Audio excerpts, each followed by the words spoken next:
Little update because something very cool is happening in Maine. They voted to be the first right to food state. They passed a state law that recognizes food access as basically a constitutional or a God given right. So now residents of Maine can grow, produce, and distribute their own food. It's a pretty cool system whose goal is to create micro supply chains and keep the food system local. So recently I did a video where I talked a little bit about food sovereignty, and now some more news has arrived in that same regard. Now, Maine passed an amendment to its state constitution that outlines a right to grow, produce, and consume food. Now, unfortunately, it's not like a right to food that you might have in a socialist country. You know, in places like Cuba and Vietnam, where the government goes out of its way to make sure that everybody has food on their table. This is a little bit different than that. This is just making sure that people have the right to grow food on property that they have and to share it with each other. Now, the USDA and a couple other people are like, yeah, okay, but you still have to follow our rules when it comes to animals and when it comes to food safety.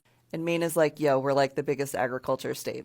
Fight me, North Carolina. That's Maine talking, not me. I'm from New York. We know what we're doing. We're going to do it safely. We care about our people. This is about getting them more food. So they're going to have to try to implement it now. So I'll keep you updated on how it's going. There's going to be one thing in this, though, that I think is going to be a contentious issue. One issue with this that's going to be really contentious is the right to save seeds. That's going to be something where they're probably going to have a little bit of beef with large companies like Monsanto, who view the seeds as their copyrighted material, specifically the genetics within those seeds. Another point of contention is the fact that there are food safety laws for a reason.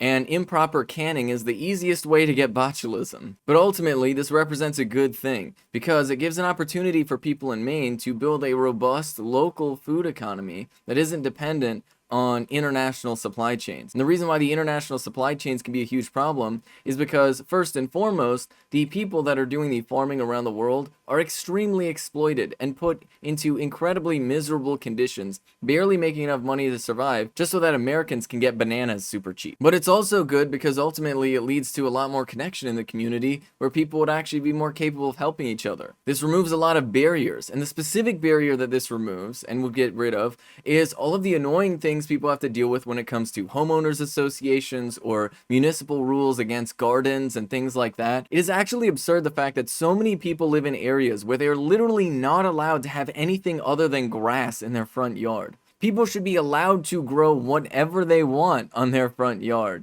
as long as it's not invasive or anything. But especially people should be able to grow food, even if they don't intend to eat that food and just want to make that food available to other people to eat. Because food security is a huge problem in the United States of America. What's more shocking, to be very honest, is the fact that every other state doesn't have what Maine has. As a final note, I really want to emphasize the difference in the ways that a capitalist would view a right to food and a socialist would view the right to food. A capitalist framing, like they have in Maine, views a right to food as people's right to grow food if they have property, or to eat the food that they bought from somebody else.